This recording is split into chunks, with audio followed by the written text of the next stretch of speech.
అందరికీ నమస్కారం. సాధన చేస్తే సాధించలేనిది లేదు అనే అంశాన్ని గురించి వివరించుకుందాం. వివరిస్తున్నవారు బాలసుబ్రహ్మణ్యం, కలవలపల్లి. సాధనమున పనులు సమకూరు ధరలోన అని వేమన ఏనాడో చెప్పాడు. ఈ విషయాన్ని గురించి ఒక కథ ద్వారా మనం వివరించుకుందాం. ఒక బాలుడు విద్యాభ్యాసం కోసం ఒక గురుకులంలో చేరాడు. అతడు తెలివైన విద్యార్థి కాదు. అతనికి ఎంత చదివినా అర్థమయ్యేది కాదు.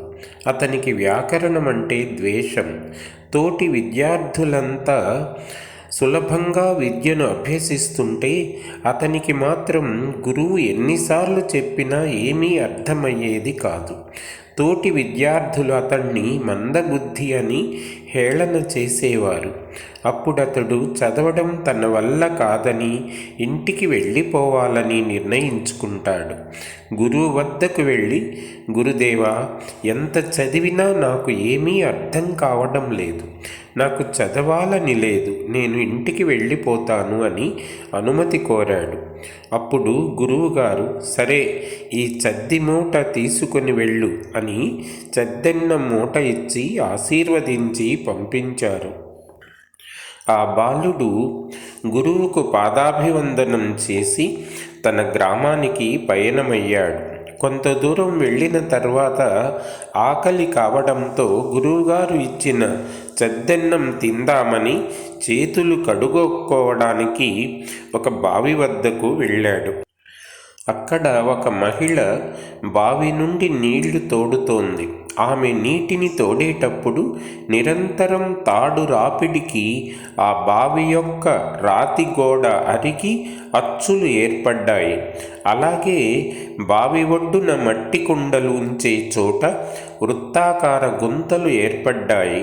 అప్పుడు అతనిలో ఒక ఆలోచన మొదలైంది. ఒక తాడు నిరంతర రాపిడి వల్ల రాయి అరిగింది.